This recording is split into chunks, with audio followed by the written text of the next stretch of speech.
सो हे one, आप लोग का बहुत बहुत स्वागत है आपके अपने यूट्यूब चैनल स्टडी पॉइंट रहा में। तो गाइज आप लोग के लिए मैं लेकर आई हूँ रेलवे ग्रुप डी का 2025 का जीके जीएस का प्रीवियस ईयर जो आपका क्वेश्चन है उसका मैं ब्रह्मास्त्र सीरीज लेकर आई हूँ, जो आप सभी स्टूडेंट के लिए बहुत ज्यादा इंपॉर्टेंट होने वाला है। यहाँ मैं एक एक चीज को क्लियर करूंगी गाइज, और सबसे इंपॉर्टेंट चीज है कि जब मैं क्लियर करूंगी तो उसे नोट करना है आपको अपने हाथों से। जो चीज आपको पता है उसको नोट नहीं करिएगा, लेकिन जो चीज नहीं पता है उसको नोट करिए और उसका रिविजन करिए, ठीक है। तो चलिए बिना देर के स्टार्ट करते हैं और अपने पहले क्वेश्चन की तरफ बढ़ते हैं। तो गाइज आज का हमारा पहला प्रश्न है, क्वेश्चन नंबर वन है। क्वेश्चन नंबर वन हमसे कह रहा है कि पोलो खेल का प्रचलन भारत के किस राज्य में हुआ। तो पोलो खेल का प्रचलन बिहार में हुआ था, मणिपुर में हुआ था, असम में हुआ था या फिर कर्नाटक में हुआ था। तो गाइज इसका जो करेक्ट आंसर हो जाएगा वो हो जाएगा ऑप्शन बी, हमारा करेक्ट आंसर हो जाएगा। पोलो खेल का प्रचलन मणिपुर में हुआ था। और यहाँ पे अगर मैं बात करूँ तो यहाँ पे हम एक एक पॉइंट को डिस्कस करेंगे जो कि आपके पोलो से संबंधित है। यहाँ से आपका एक भी पॉइंट नहीं छूटेगा, ठीक है। तो सबसे पहले हम बात करेंगे पोलो के मैदान के बारे में, ठीक है। मैदान, ठीक है। तो पोलो के अगर हम मैदान के बारे में बात करेंगे तो सबसे पहले हम इसकी लंबाई के बारे में बात करेंगे कि इसकी लंबाई कितनी है मैदान की। तो ये आपको याद रखना है, इसकी लंबाई है 275 मीटर, ठीक है। 275 मीटर। और वहीं अगर मैं चौड़ाई की बात करूं कि पोलो मैदान की चौड़ाई कितनी है, ठीक है। तो इसकी चौड़ाई है guys, ये आपको ध्यान रखना है 146 मीटर, ठीक है। तो ये हो गया मैदान के बारे में। इसके अलावा आपको याद रखना है, ये हो गया मैदान के बारे में। इसके अलावा आपको याद रखना है कि पोलो में जो है एक टीम में खिलाड़ियों की संख्या कितनी होती है। तो याद रखिएगा पोलो में कितने खिलाड़ियों की संख्या होती है। तो याद रखना है एक टीम में 4 खिलाड़ी होते हैं, ठीक है। यानी कि पोलो खेल में खिलाड़ियों की संख्या कितनी होती है, 4 होते हैं, ठीक है। इसके अलावा अगर मैं बात करूँ तो आपको याद रखना है गाइस कि जो पोलो खेल है ये जो है आपका जो है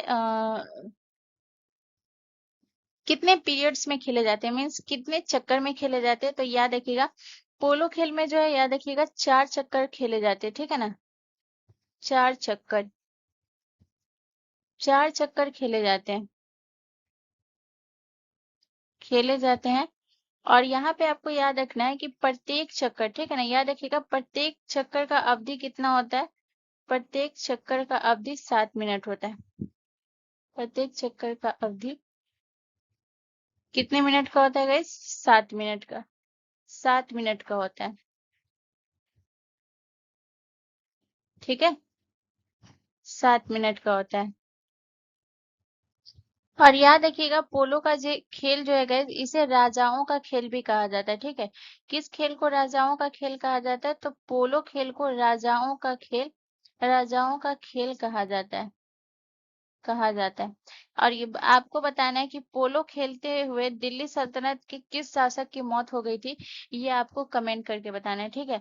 अब यहाँ पे अगर मैं बात करूँ तो यहाँ पे सबसे इम्पोर्टेंट पूछा गया जाता है कि जो पोलो जो खेलेगा इसमें जो है प्रयोग होने वाले शब्द, तो इसमें कौन कौन सा जो है शब्द का प्रयोग होता है। सबसे पहले अगर मैं बात करूँ गाइस तो ये आपको ध्यान रखना है। तो सबसे पहले बात करते हैं गोल। गोल शब्द का प्रयोग होता है, ठीक है। गोल का प्रयोग होता है यानी कि जब जो है गेंद गोल के पोस्ट के बीच से गुजरती है, तो यानी कि एक गोल बराबर कितना हो जाता है, 1 अंक होता है। तो ये गोल जो है ये पोलो में यूज होता है।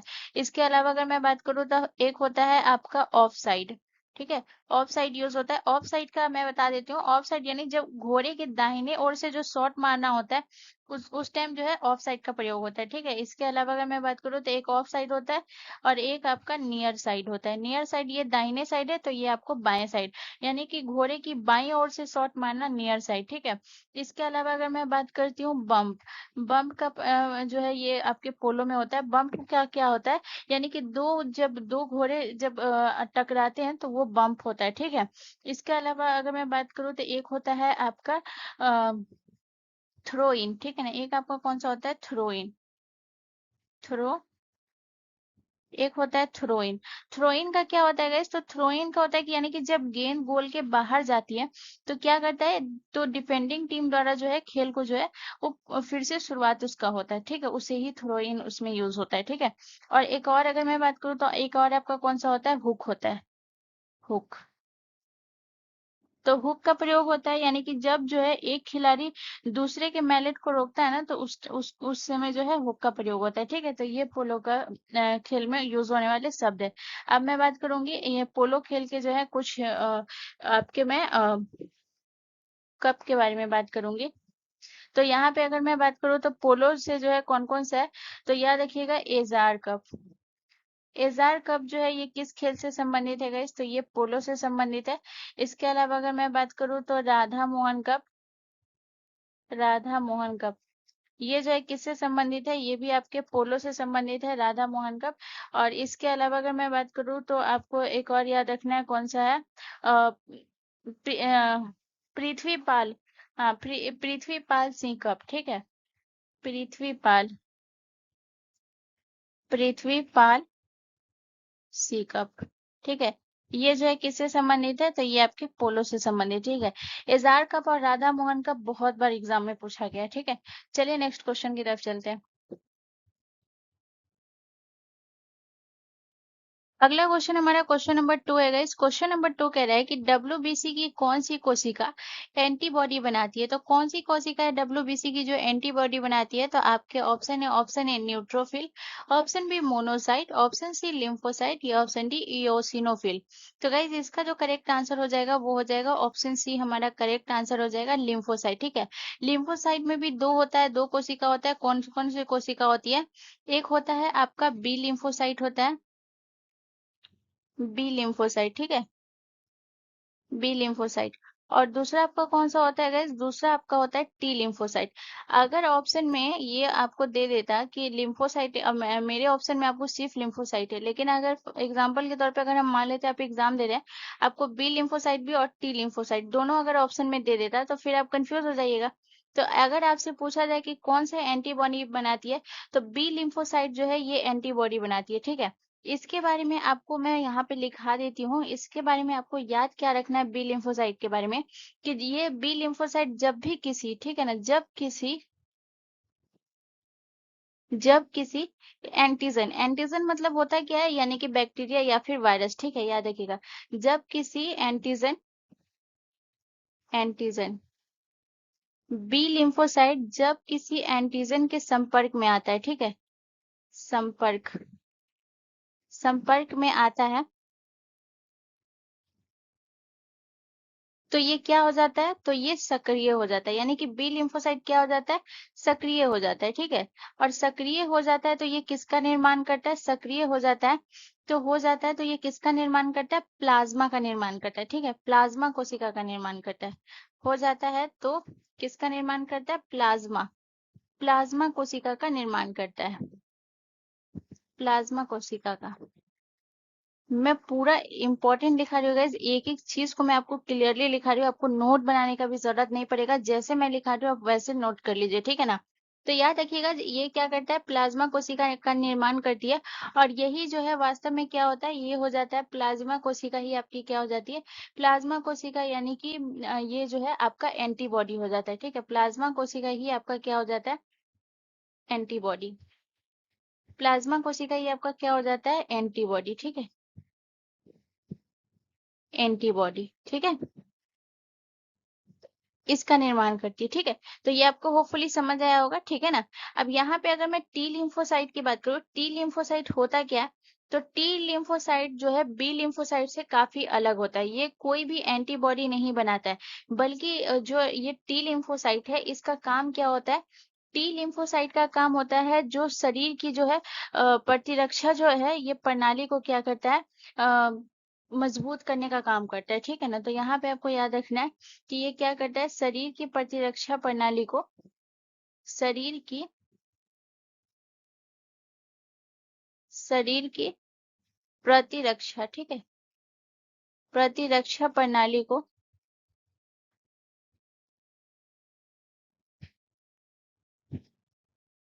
मजबूत करती है। तो यहाँ पे आप समझ गए टी लिम्फोसाइट और बी लिम्फोसाइट का मतलब। अब यहाँ पे मैं आपको एक चीज और बताती हूँ कि जो आपका डब्ल्यूबीसी होता है ये कितने प्रकार का होता है। तो यहाँ पे आप नोट करिएगा कि डब्ल्यूबीसी जो है ये 5 प्रकार के होते हैं। ठीक है, यहाँ पे आपको नोट करना है कि डब्ल्यूबीसी कितने प्रकार के होते हैं। तो याद रखिएगा ये होते हैं 5 प्रकार के। ठीक है, 5 प्रकार के होते हैं, जिसमें से पहला प्रकार आपका कौन सा है?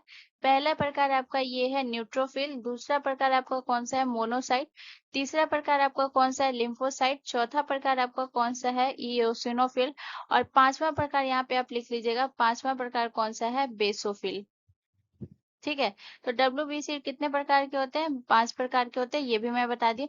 अब यहाँ पे आपको याद रखना है क्या है? यहाँ पे आपको याद रखना है डब्ल्यूबीसी का अगर आपसे वैज्ञानिक नाम पूछे कि डब्ल्यूबीसी का वैज्ञानिक नाम होता क्या है, तो ये आपको ध्यान रखना है। ठीक है, तो डब्ल्यूबीसी का वैज्ञानिक नेम होता है ल्यूकोसाइट। ल्यूको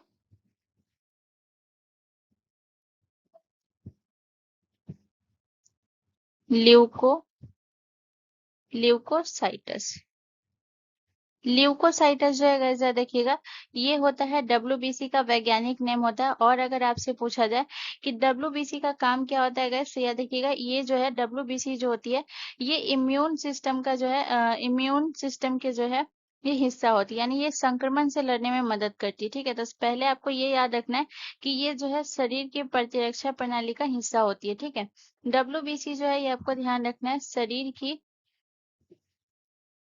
प्रतिरक्षा प्रणाली। प्रतिरक्षा मतलब होता है इम्यून सिस्टम। ठीक है, प्रतिरक्षा प्रणाली का हिस्सा होती है, प्रणाली का हिस्सा होती है। ठीक है, हिस्सा होती है।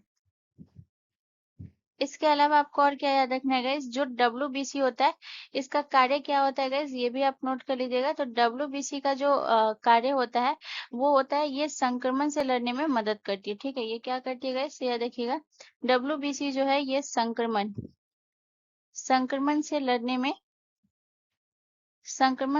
में मदद करती है,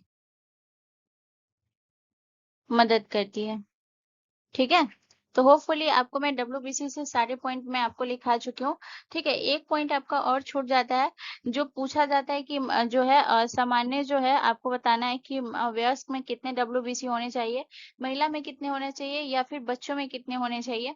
तो जगह नहीं है तो मैं यहाँ पे आपको लिख देती हूँ। ठीक है, बॉक्स बनाकर एक भी पॉइंट मैं आपको नहीं छोड़ूंगी गाइस, ये याद रखिएगा। ठीक है, यहाँ पे अगर आप नोट बना लेंगे तो आपको सारा कंफ्यूजन क्लियर हो जाएगा।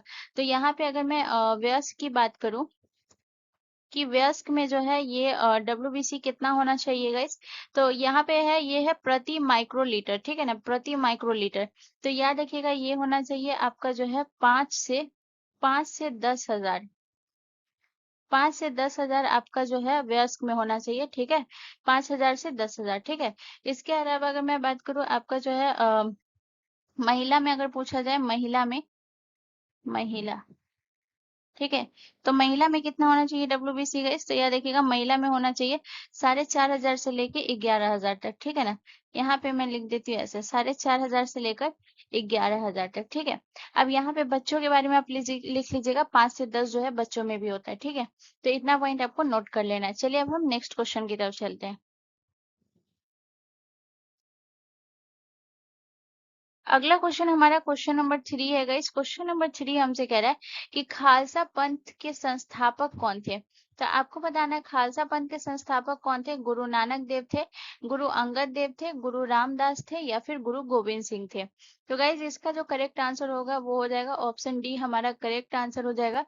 गुरु गोविंद सिंह थे जो कि खालसा पंथ की स्थापना की थी। पहले मैं इनके बारे में लिखा देती हूँ, उसके बाद मैं आपको आगे के पॉइंट बताऊंगी। ठीक है ना, तो सबसे पहले हम बात करेंगे गुरु गोविंद साहब के बारे में। ठीक है, गुरु गोविंद सिंह जो है गाइस देखिएगा ये आपके सिखों के 10वें गुरु थे। सिखों के ये कैमे गुरु थे गाइस, तो याद रखिएगा 10वें गुरु थे, 10वें गुरु थे। ठीक है, इसके अलावा आपको याद रखना है इनका जो है याद रखिएगा इनका जन्म बहुत ज्यादा पूछा जाता है कि इन्होंने जो है इनका जो है जन्म कहाँ हुआ था और कब हुआ था, ये बहुत बार एग्जाम में पूछा गया है। ठीक है, तो मैं यहाँ पे आपको बताऊंगी इनके जन्म के बारे में। तो सबसे पहले आपको याद रखना है इनका जन्म हुआ था पटना में।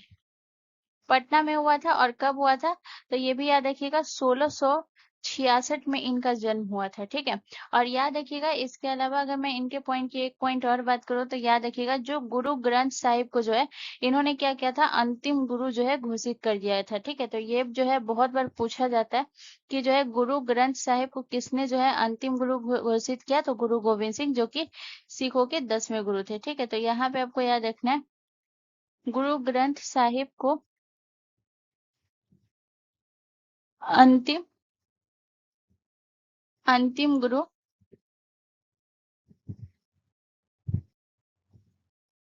घोषित किया, ठीक है। तो ये था, ठीक है। यहाँ पे आपको गुरु गोविंद सिंह के बारे में इतना आपको याद रखना है। अब यहाँ पे अगर मैं बात करूँ तो ये जो है खालसा पंथ की जो है स्थापना किए थे। तो यहाँ पे एक पॉइंट और लिख लीजिएगा, जो कि आपको किसके बारे में मैं अभी बताऊंगी, खालसा पंथ, खालसा पंथ। तो इसके बारे में मैं आपको एक एक पॉइंट लिखा रही हूँ। सबसे पहले आपको याद रखना है कि खालसा पंथ की जो संस्थापक थे गुरु गोविंद सिंह, इन्होंने इसकी स्थापना कब की थी, ठीक है। खालसा पंथ की स्थापना, ठीक है। तो याद रखिएगा इसकी स्थापना हुई थी 13 अप्रैल 1699 में। और वो कौन सा दिन था गाइस, तो ये भी याद रखिएगा वो था बैसाखी का दिन। इसीलिए सिख जो है अपना नववर्ष जो है ये बैसाखी के दिन ही अपना नववर्ष सेलिब्रेट करते हैं, ठीक है। तो बैसाखी का दिन था, ठीक है, बैसाखी के दिन, ठीक है। इसके अलावा खालसा पंथ के बारे में और आपको याद रखना है, पूछा जाता है कि खालसा पंथ की जो स्थापना की थे गुरु गोविंद सिंह ने कहाँ किया था, ये भी आपको याद रखना है। तो खालसा पंथ की स्थापना हुई थी आनंदपुर साहिब में, ठीक है। कहाँ है, यहाँ पे मैं आपको स्थान के बारे में बताऊंगी, स्थान, ठीक है। तो कहाँ इसकी स्थापना हुई थी, तो ये आपको याद रखना है आनंदपुर आनंदपुर साहिब में इसकी स्थापना हुई थी, ठीक है। और आनंदपुर साहब कहाँ है गाइस, याद रखिएगा ये पंजाब, ठीक है। तो इतना पॉइंट आपको याद रख लेना है, ठीक है। अब चलिए हम एक एक करके और बात कर लेते हैं। अब जैसे अगर मैं गुरु नानक देव की बात करूँ तो याद रखिएगा ये सिखों के पहले गुरु थे, पहले गुरु थे, ठीक है। गुरु नानक के बारे में आपको क्या याद रखना है गाइस, तो ये आपको ध्यान रखना है कि गुरु नानक जो है याद रखिएगा इन्होंने जो है लंगर शुरू किया था, ठीक है। पूछा जाता है कि कौन से इसने जो है लंगर शुरू किया था, तो यहाँ पे आपको याद रखना है लंगर शुरू किए थे, लंगर शुरू किसने की थी, लंगर शुरू की थी, किए थे, ठीक है। इसके अलावा आपको याद रखना है कि पूछा जाता है कि कौन से सिख गुरु जो है ये बाबर के समकालीन थे, तो ये आपको याद रखना है जो आपके सिखों के पहले गुरु थे ये आपको ध्यान रखना है बाबर के समकालीन थे, बाबर के समकालीन, ठीक है। तो ये थे पहले गुरु। और बाकी जो है गुरु अंगद देव, यहाँ पे आपको लिख लेना है कि गुरु अंगद देव जो थे ये सिखों के दूसरे गुरु थे, और जो है आपके गुरु रामदास सिखों के चौथे गुरु थे, ठीक है। ये लिख लीजिएगा, तो यहाँ पे मैं लिख ही देती हूँ, ठीक है। ये जो गुरु अंगद थे आपको ध्यान रखना है ये आपके थे दूसरे गुरु, सिखों के दूसरे गुरु थे। और जो है ये आपको ध्यान रखना है ये थे चौथे गुरु, चौथे, ठीक है। चलिए नेक्स्ट क्वेश्चन की तरफ। अगला क्वेश्चन हमारा क्वेश्चन नंबर 4 है गाइस। क्वेश्चन नंबर 4 कह रहा है कि निम्नलिखित में से किस राज्य में सबसे अधिक रामसर स्थल है। तो आपको बताना है कि सबसे अधिक रामसर स्थल जो है ये कौन से राज्य में है। तो आपके ऑप्शन है उत्तर प्रदेश में, तमिलनाडु में, पश्चिम बंगाल में, या फिर हिमाचल प्रदेश में। अब मैंने आपको ऑप्शन ही ऐसा लिखा है ना गाइस कि यहाँ पे मैं आपको कितना चीज क्लियर करूंगी। सबसे पहले मैं आपको बता देती हूँ ये जितने मैंने 4 ऑप्शन लिखा है ये चारों बहुत इंपॉर्टेंट है। तो सबसे पहले मैं आपको ये बता देती हूँ कि यहाँ पे आपसे पूछ रहा है कि सबसे अधिक रामसर स्थल कौन से राज्य में है। तो सबसे अधिक रामसर स्थल आपके तमिलनाडु में है। ऑप्शन बी हमारा करेक्ट आंसर हो जाएगा। यहाँ पे अगर मैं रामसर स्थल की बात करूँ तो टोटल कितने हैं, 20 है। और दूसरे नंबर पे अक्सर पूछा जाता है कितने हैं, तो दूसरे नंबर पे जो आपको याद रखना है वो है उत्तर प्रदेश, जो कि 10 है, ठीक है। तो ये आपको यहाँ पे इतना हो गया। इसके अलावा जो मैंने आपको बोला था कि यहाँ पे सारे ऑप्शन बहुत इंपॉर्टेंट है। जैसे अगर मैं पश्चिम बंगाल की बात करूँ, ठीक है, पश्चिम बंगाल के बारे में आपको एक क्या याद रखना है गाइस कि अगर आपसे पूछा जाए कि जो है सबसे बड़ा रामसर स्थल कौन सा है गाइस, सबसे बड़ा रामसर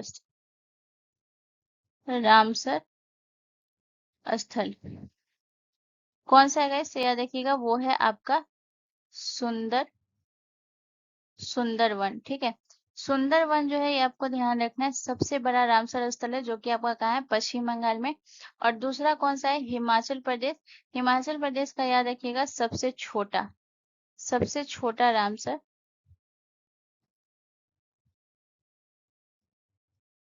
रामसर स्थल कौन सा है गाइस, रेणुका वेटलैंड। रेणुका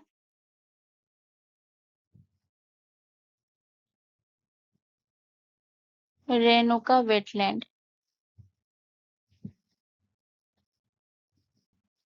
जो कि ये आपका कहाँ है गाइस, हिमाचल प्रदेश में। तो उत्तर प्रदेश, तमिलनाडु, पश्चिम बंगाल और हिमाचल प्रदेश, ये चारों राज्य मैं आपको लिखा दी जो कि इंपॉर्टेंट है, याद रखिएगा। सबसे ज्यादा रामसर स्थल तमिलनाडु में, उसके बाद उत्तर प्रदेश में। ठीक है, अब यहाँ पे अगर मैं आपको एक चीज बताऊं तो यहाँ पे आपको ये सबसे इम्पोर्टेंट चीज नोट क्या करना है, नोट यहाँ पे मैं ब्लैक कलर ले लेती हूँ और प्लस सब 3 स्टार देती हूँ। ठीक है, क्योंकि ये बहुत ज्यादा इंपॉर्टेंट है। तो इसमें आपसे पूछा जाता है कि भारत की पहली रामसर साइट कौन सी है, भारत की भारत की पहली रामसर साइट।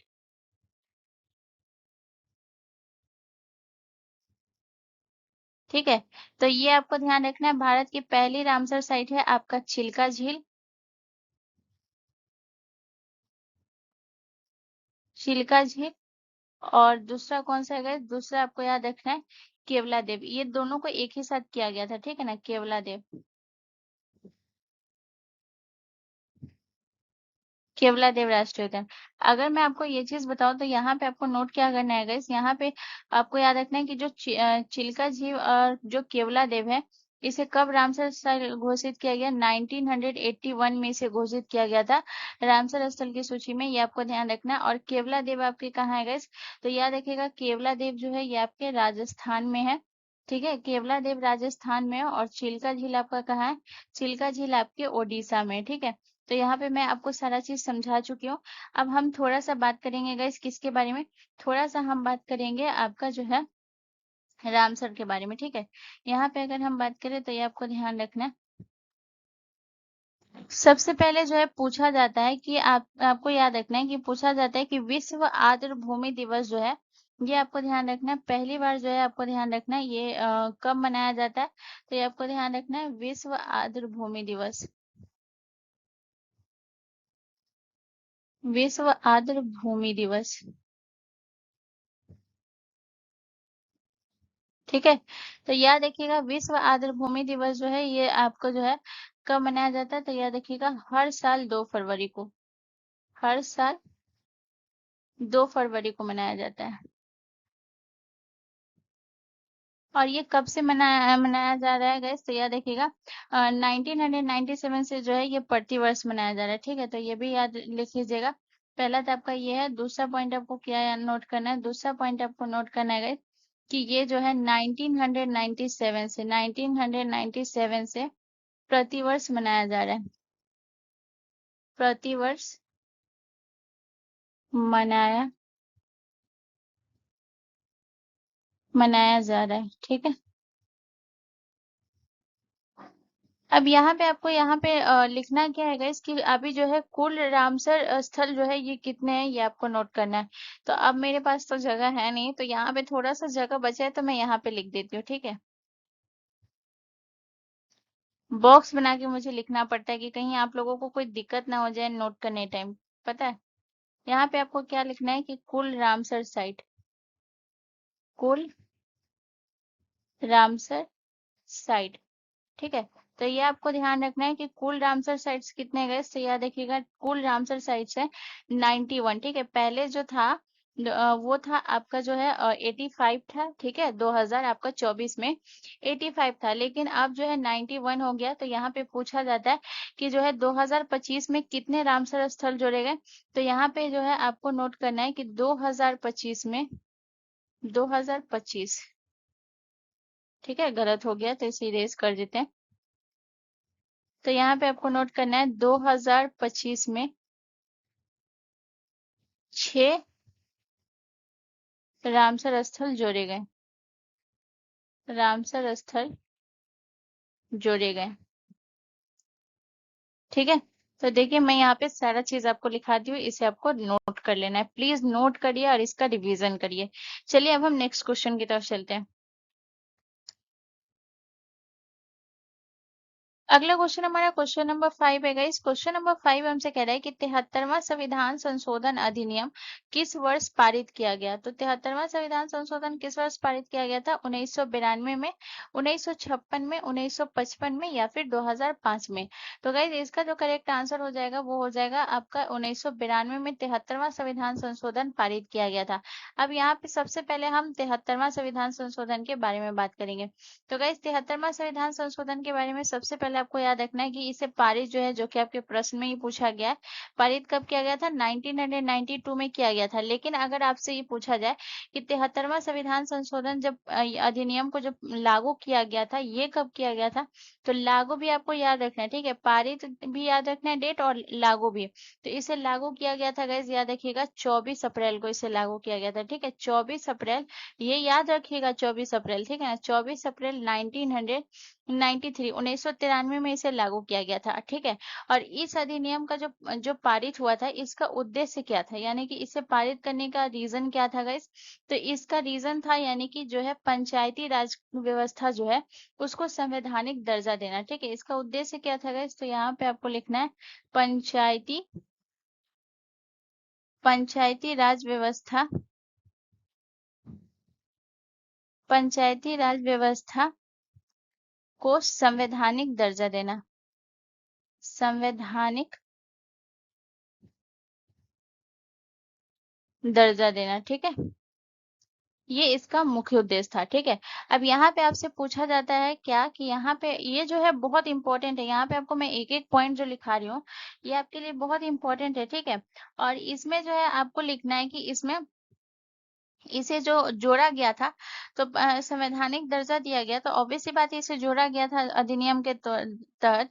तो कौन से भाग में इसे जोड़ा गया, कौन से आर्टिकल से कौन से आर्टिकल तक है, तो ये आपको ध्यान रखना है। पंचायती राज जो है ये आपके कौन से भाग में है, तो ये आपके भाग 9 में है, ठीक है, कौन से भाग में? भाग 9 में है। और अगर अनुच्छेद की बात करें तो ये आपका जो है कौन से अनुच्छेद में, तो अनुच्छेद 243 से जो है आपको ध्यान रखना है, 243 से 243 ओ तक, ठीक है। तो ये कौन सा है? ये आपका अनुच्छेद है, ठीक है ना, अनुच्छेद में बता रही हूँ, ऐसा ना आप लोग पता नहीं क्या समझ ले, लिख देती हूँ अनुच्छेद, ठीक है। तो यहाँ पे आपको ये भी याद रखना है कि इसे जो है अनुसूची में जोड़ा गया था, तो कौन सी अनुसूची में जोड़ा गया, तो याद रखिएगा 11वीं अनुसूची में, ठीक है। ये आपको ध्यान रखना है कौन सी अनुसूची में, 11वीं अनुसूची में इसे जोड़ा गया, 11वीं अनुसूची में जोड़ा गया। और इसकी जब 11वीं अनुसूची में इसे जोड़ा गया था, तो इसके जो है टोटल कितने विषय थे गाइस? याद रखिएगा टोटल 29 विषय को जोड़ा गया 11वीं अनुसूची में, 29 विषय को जोड़ा गया, ठीक है। यहाँ पे अगर मैं बात करूँ तो ये आपको ध्यान रखना है पंचायती राज जो है ये आपका कैसा है, पंचायती राज जो है ये आपका त्रिस्तरीय, जो कि बलवंत राय मेहता समिति की सिफारिश पे त्रिस्तरीय पंचायती राज व्यवस्था जो है अपनाया गया। और अशोक मेहता ने कौन द्विस्तरीय समिति की सिफारिश की थी, ठीक है। त्रिस्तरीय, त्रिस्तरीय अगर मैं बताऊं तो कौन कौन सा है? पहला आपका आता है ग्राम पंचायत, ग्राम पंचायत, ठीक है। दूसरा आपका कौन सा आता है? पंचायत समिति, पंचायत समिति, ठीक है। और तीसरा आपका कौन सा आता है? जिला परिषद, जिला परिषद। तो यहाँ पे आपको मैं पंचायती राज से एक एक पॉइंट को मैंने क्लियर कर दिया, ठीक है। और याद रखिएगा इसका जो चुनाव होता है, ये चुनाव कब होता है, तो मैं यहाँ पे रेड कलर ले देती हूँ, ठीक है। तो यहाँ पे आपको चुनाव याद रखना है, चुनाव जो है आपको ध्यान रखना है हर 5 वर्षों में होता है, ठीक है, हर 5 वर्षों में, ठीक है। ये हो गया आपके पंचायती राज के बारे में। अब यहाँ पे अगर मैं बात करूँ तो यहाँ पे आपको याद क्या रखना है, जो 1956 में कौन सा अधिनियम पारित किया गया था, बहुत इंपॉर्टेंट है, याद रखिएगा। तो 1956 में आपको पारित किया गया था राज्य पुनर्गठन अधिनियम, ठीक है। राज्य पुनर्गठन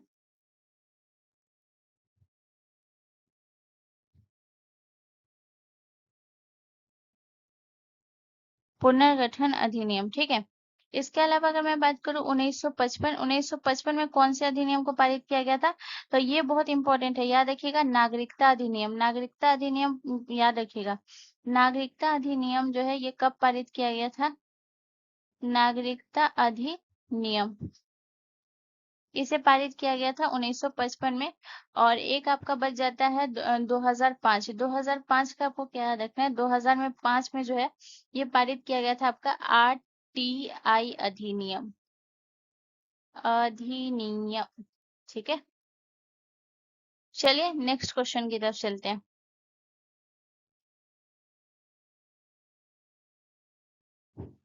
अगला क्वेश्चन हमारा क्वेश्चन नंबर 6 है गाइस। क्वेश्चन नंबर 6 हमसे कह रहा है कि गिद्दा भारत की किस राज्य का एक प्रसिद्ध लोक नृत्य है?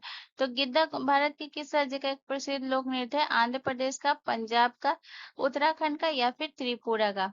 तो गाइस इसका जो करेक्ट आंसर हो जाएगा वो हो जाएगा आपका ऑप्शन बी, करेक्ट आंसर हो जाएगा पंजाब का, ठीक है ना। गिद्दा किस राज्य का एक प्रसिद्ध लोक नृत्य है? पंजाब का।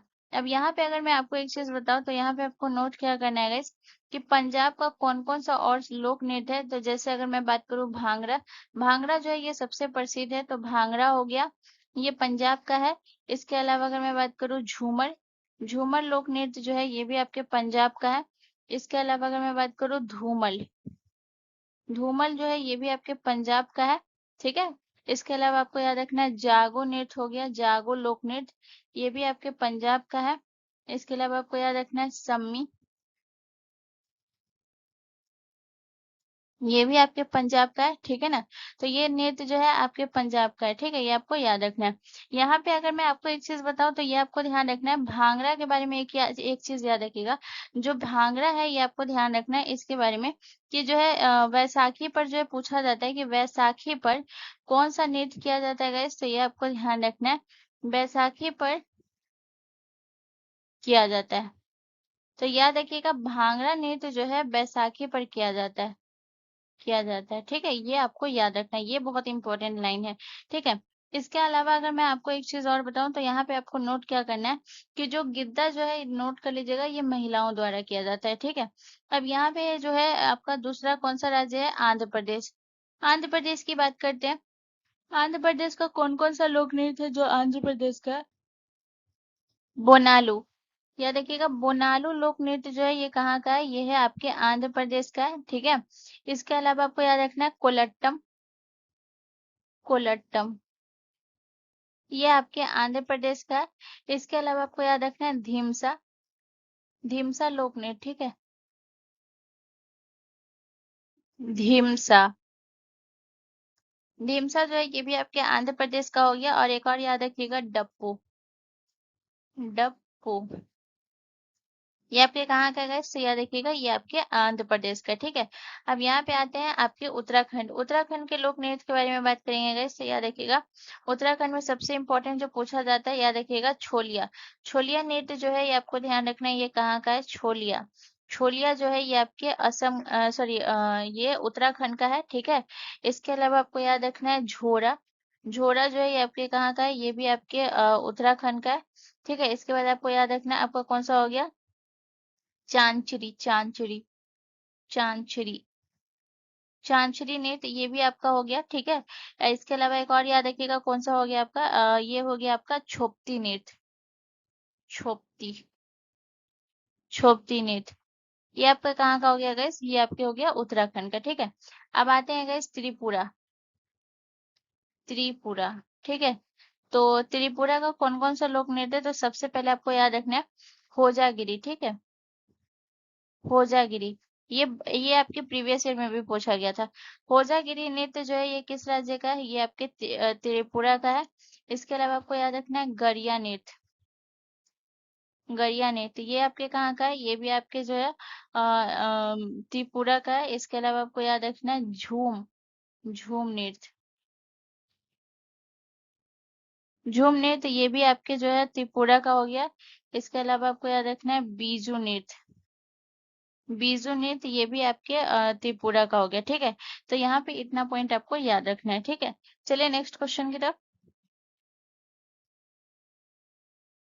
अगला क्वेश्चन हमारा क्वेश्चन नंबर 7 है गाइस। क्वेश्चन नंबर 7 कह रहा है कि धन विधेयक की परिभाषा से संबंधित कौन सा अनुच्छेद है। तो धन विधेयक की परिभाषा से संबंधित कौन सा अनुच्छेद है? अनुच्छेद 101, अनुच्छेद 102, अनुच्छेद 110 या फिर अनुच्छेद 109।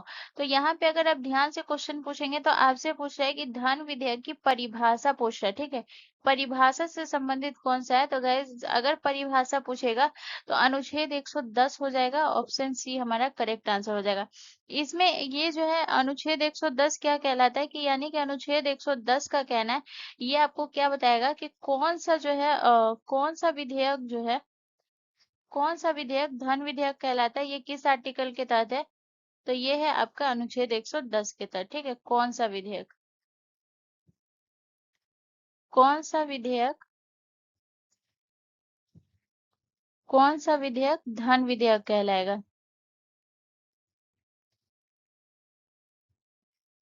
कहलाएगा,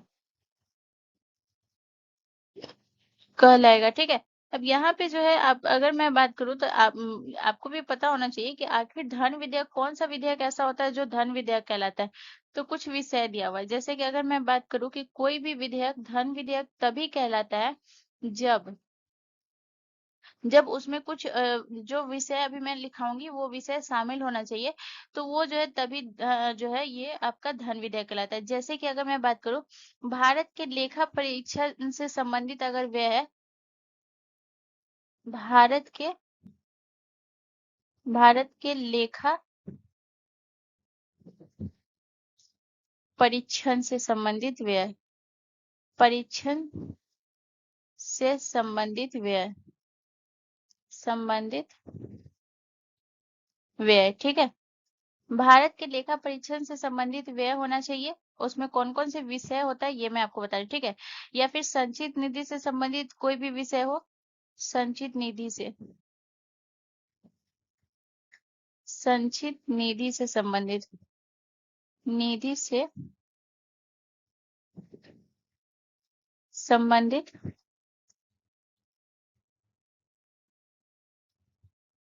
कोई भी विषय हो, कोई भी विषय हो, तो ये धन विधेयक कहलाएगा। ठीक है, इसके अलावा अगर मैं बात करूँ तो अगला आपका कौन सा हो गया, तो इसके बाद आपको याद रखना है और कौन सा है। तो याद रखिएगा भारत सरकार द्वारा ऋण लेना या फिर जो है देना, गारंटी देना। ठीक है, तो यहाँ पे आपको लिखना है भारत सरकार द्वारा, भारत सरकार द्वारा ऋण, भारत सरकार द्वारा ऋण लेना, ऋण लेना। ये जो है आपको ध्यान रखना है, ये भी आपका किसका हो जाएगा, ये हो जाएगा धन विधेयक का विषय हो जाएगा। इसके अलावा अगर मैं बात करूँ तो और आपको कौन सा याद रखना है गाइस, संचित निधि से संबंधित कोई भी विषय हो, तो ये तो मैंने लिखा दिया संचित निधि से। इसके अलावा आपको याद रखना है जो करों का अधिरोपण हो, उन्मूलन हो, छूट हो, परिवर्तन हो या फिर विनिमय हो, तो ये सब विषय भी होंगे तो भी धन विधेयक कहलाएगा। ठीक है, तो यहाँ पे आपको लिख लेना है करों का अधिरोपण हो, करों का अधिरोपण हो, ठीक है, या फिर उन्मूलन हो, उन्मूलन हो, या फिर छूट हो कर में, ठीक है, छूट हो, या फिर परिवर्तन हो, परिवर्तन, परिवर्तन, या फिर विनिमय हो, विनिमय हो। तो ये क्या कहलाएगा आपका, ये सारे अगर विषय होंगे गाइस तो ये आपका धन विधेयक कहलाएगा। सबसे इंपॉर्टेंट पूछा क्या जाता है गाइस कि याद रखिएगा कि कोई भी विधेयक धन विधेयक है या नहीं, इसका निर्णय कौन लेता है। तो याद रखिएगा इसका निर्णय लेता है आपके लोकसभा के अध्यक्ष। तो यहाँ पे लिख लीजिए लोकसभा का अध्यक्ष, लोकसभा के अध्यक्ष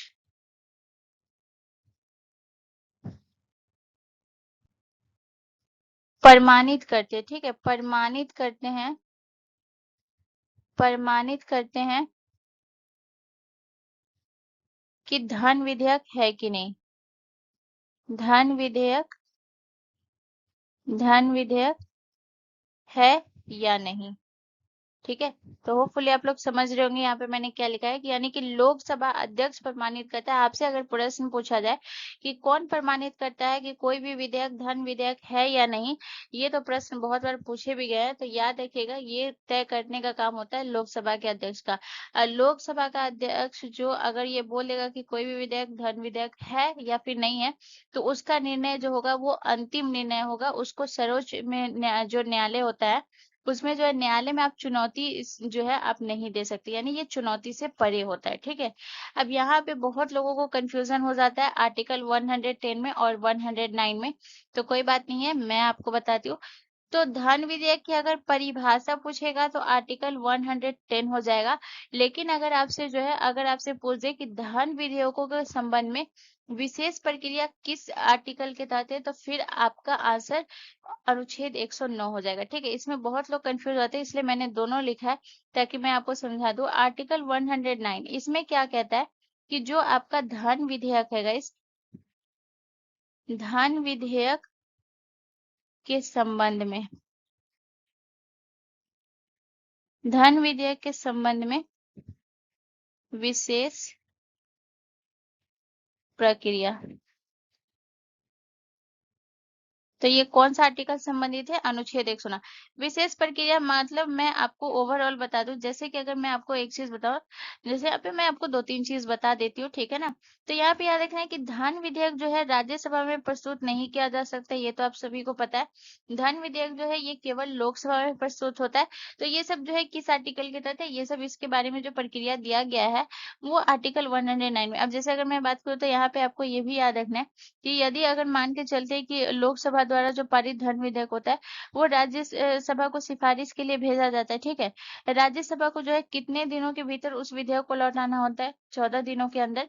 ये किस आर्टिकल के तहत है, तो ये भी 109 के अंदर आ जाएगा। ठीक है ना, तो ये सब जो विशेष प्रक्रिया हो जाती है वो 109 के अंदर। और 110 के अंदर ये है कि लोकसभा का अध्यक्ष अंतिम होता है। कौन सा विधेयक धन विधेयक कहलाएगा, ये लोकसभा ही आपको बताएगा। और उसमें कौन कौन से विषय होने चाहिए जो कि मैं आपको लिखाई हूँ, अगर ये सारे विषय होते तो वो धन विधेयक कहलाता है। लेकिन फिर भी इसका निर्णय वही लेगा जो लोकसभा का अध्यक्ष होगा, वही इसका निर्णय करेगा यानी तय करेगा। ठीक है, चलिए अब हम नेक्स्ट क्वेश्चन की तरफ चलते हैं। अगला क्वेश्चन हमारा क्वेश्चन नंबर 8 है गाइस। क्वेश्चन नंबर 8 हमसे कह रहा है कि प्राचीन भारत में वीर सिंह इनमें से किस राजवंश के शासक थे। तो कौन सा है, वीर सिंह। ठीक है, वीर सिंह जो है कौन से राजवंश के, संगम, सुलुभ, तुलुभ या फिर अराविडु। तो गाइस इसका जो करेक्ट आंसर हो जाएगा वो हो जाएगा ऑप्शन सी। वीर सिंह जो है गाइस याद रखिएगा तुलुभ वंश के शासक थे। तो सबसे पहले हम जो है वीर नरसिंह के बारे में बात करेंगे। ठीक है, वीर नरसिंह, तो इनके बारे में जो है सबसे पहले आपको याद रखना है इनका शासनकाल। शासनकाल, ठीक है, तो ये आपको ध्यान रखना है कि वीर नरसिंह का जो शासनकाल था वो 1505 से लेकर जो है ये आपका 1509 तक था। ठीक है, 1509 ईस्वी तक। इसके अलावा ये जो है तुलु वंश के थे, ये तो आपको ऑप्शन में ही बोला जा रहा है, तो यहाँ से आपको याद रखना है। इसके अलावा याद रखिएगा यहाँ पे आपको याद रखना है इन्होंने कौन सी वंश की जो है समाप्त करके जो है आपको याद रखना है तुलु वंश की स्थापना की थी। तो याद रखिएगा सालू वंश को समाप्त करिए। ठीक है, सालू वंश, सालू वंश के अंतिम शासक भी याद रखिएगा, इसका भी नाम पूछा जाता है, तो याद रखिएगा सालू वंश के अंतिम शासक जिसका नाम क्या था गाइस, इम्माडी नरसिंह। इम्माडी, इम्माडी नरसिंह, इम्माडी नरसिंह की हत्या कर किसका गाइस, तुलु वंश की स्थापना की, तुलु वंश की स्थापना की। ठीक है, और याद रखिएगा गाइस वीर नरसिंह के जो है उत्तराधिकारी पूछे जाते हैं, बहुत इंपॉर्टेंट नाम है, याद रखिएगा। वीर सिंह नरसिंह के उत्तराधिकारी कौन थे, ये नाम आपको याद रखना है। तो याद रखिएगा ये थे कृष्णदेव राय, कृष्णदेव कृष्णदेव राय, ठीक है। और यहाँ पे आपको याद रखना है कि इस वंश का जो पतन हुआ था, ये भी आप नोट कर लीजिएगा, जो तुलु वंश का है। तो सबसे पहले मैं आपको एक चीज बता देती हूँ कि इस समय जो है इसकी राजधानी विजयनगर साम्राज्य की राजधानी कहाँ थी? हम्पी थी, जो कि कर्नाटक में, ये तो आप सभी जानते हैं। और ये विजयनगर जो साम्राज्य में जो वंशों ने शासन किया, उसमें टोटल 4 वंशों ने किया था, ठीक है। तो यहाँ पे आपको याद क्या रखना है guys? यहाँ पे आपको याद रखना है कि जो विजयनगर साम्राज्य में जो तुलु वंश के जो शासक थे गाइस, तो ये आपको याद रखना है, इस वंश के अंतिम शासक ने, इस वंश के अंतिम शासक कौन थे गाइस? अंतिम शासक, तो ये आपको ध्यान रखना है, इस वंश के अंतिम शासक थे सदाशिव राय, ठीक है। कौन थे गाइस? तो ये आपको ध्यान रखना है, सदाशिव राय, सदा सदाशिव राय, ठीक है। और याद रखिएगा, इस युद्ध का जो पतन हुआ था, पतन होने का कारण क्या था? पतन। तो यह देखिएगा, जो तालीकोटा का युद्ध हुआ था, तालीकोटा में इस वंश का पतन हो गया था, तालीकोटा युद्ध में, तालीकोटा युद्ध। तालीकोटा युद्ध जो है ये आपका कब हुआ था गाइस? तो यह देखिएगा, तालीकोटा युद्ध हुआ था 1565 में, ठीक है। इसमें जो है ये आप देखिएगा, इस साम्राज्य का पतन हो गया था, और किस वंश का शासन हुआ था? तो याद रखिएगा, इसका पतन होने के बाद जो है किस वंश का शासन शुरू हुआ? अराविडु वंश का शासन शुरू हुआ, अराविडु वंश का शासन शुरू हुआ, शासन शुरू हुआ, ठीक है। तो ये आपको समझ आ गया होगा, ठीक है। अब यहाँ पे मैं आपको एक चीज और बताऊं, तुलु वंश ने जो शासन किया था गाइस, वो कब से कब तक शासन किया था? तुलु वंश ने जो शासन किया था, वो तो मैं वीर नरसिंह की शासन की बात बताऊं, लेकिन तुलु वंश का जो शासन चला था, वो 1505 से लेकर गाइस, 1505 से लेकर के 1570 तक जो है, ये आपको ध्यान रखना है, 70 ईस्वी तक तुलु वंश का शासन चला था, ठीक है। तो ये भी याद रखिएगा। और यहाँ पे आपको याद रख लेना है जो है राजधानी, राजधानी कहाँ थी गाइस? ये आपको ध्यान रखना है, राजधानी आपका जो है हम्पी था, ठीक है। राजधानी कहाँ था गाइस? तो याद रखिएगा, हम्पी,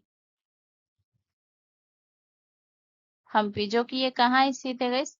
ये आपके कर्नाटक में स्थित है, ठीक है। चलिए नेक्स्ट क्वेश्चन की तरफ। अगला क्वेश्चन हमारा क्वेश्चन नंबर 9 है गाइस। क्वेश्चन नंबर 9 हमसे कह रहा है कि विधान परिषद के सदस्य कितने वर्षों के लिए निर्वाचित होते हैं? तो विधान परिषद के सदस्य कितने वर्षों के लिए निर्वाचित होते हैं? 6 वर्ष के लिए, 4 वर्ष के लिए, 3 वर्ष के लिए, या फिर 5 वर्ष के लिए? तो गाइस इसका जो करेक्ट आंसर होगा वो हो जाएगा ऑप्शन ए, हमारा करेक्ट आंसर हो जाएगा। विधान परिषद के सदस्य जो है ये 6 वर्ष के लिए। और जो विधान परिषद के बारे में है, ये मैं कल के वीडियो में भी एक जो है कुछ पॉइंट में विधान परिषद से रिलेटेड क्लियर की थी, जो कि अनुच्छेद वगैरह था उसके बारे में। आज मैं उसके सदस्यों के बारे में भी आपको मैं नहीं बता पाई थी, तो मैं इसमें बता रही हूँ, ठीक है।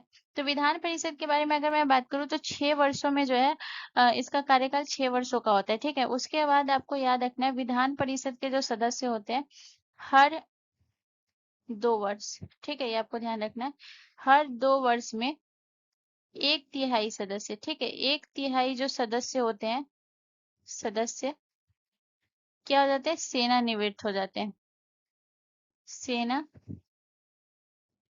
निवृत्त होते हैं, ठीक है।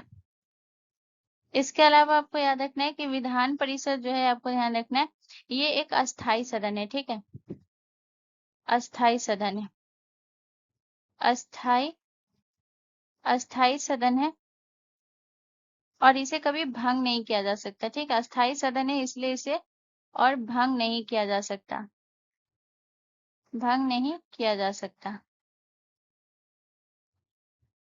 और याद रखिएगा, विधान परिषद जो है ये आपका ऊपरी सदन है, ऊपरी सदन, ठीक है। इसके अलावा यहाँ पे आपको जो है, आपको मैं कुछ पॉइंट लिखाऊंगी जो कि बहुत ज्यादा इंपॉर्टेंट है, और ये किससे रिलेटेड है गाइस? सदस्य के चयन से, ठीक है, सदस्य सदस्यों के चयन, ठीक है।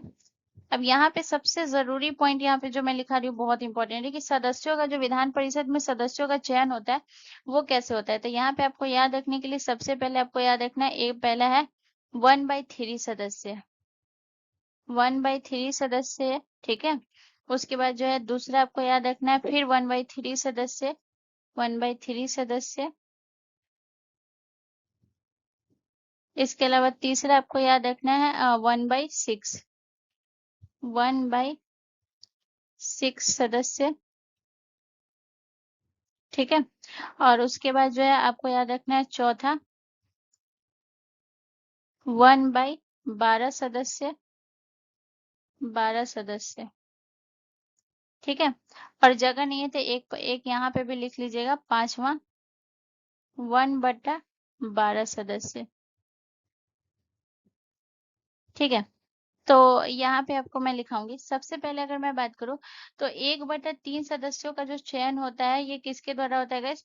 तो याद रखिएगा ये होता है आपका स्थानीय निकाय हो जाता है या फिर नगर पालिका से, ठीक है। 1/3 सदस्यों का चयन कहाँ से होता है गाइस? याद रखिएगा स्थानीय निकाय से, स्थानीय स्थानीय निकाय से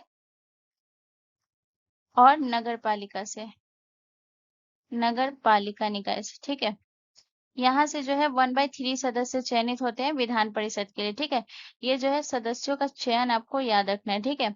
इसके अलावा अगर मैं बात करूँ 1/3 सदस्य और है गए तो याद रखिएगा ये होते हैं विधानसभा के सदस्य के द्वारा, ठीक है।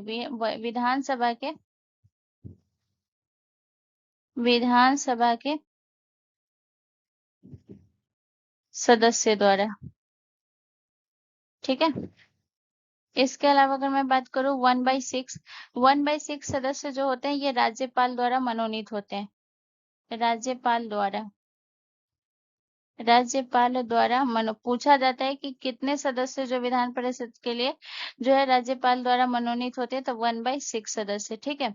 और उसके बाद 1/12 की अगर मैं बात करूँ तो ये आपको ध्यान रखना है 1/12 सदस्य जो है ये स्नातकों द्वारा, ठीक है, स्नातकों द्वारा, स्नातकों द्वारा, यानी ग्रेजुएशन जो पास कर चुके हैं। और याद रखिएगा ये वही लोग यहाँ पे वोट कर सके जिन्होंने 3 वर्ष पहले इसको पास कर लिया है, ठीक है। 3 वर्ष पहले पास हो चुके हैं, ठीक है।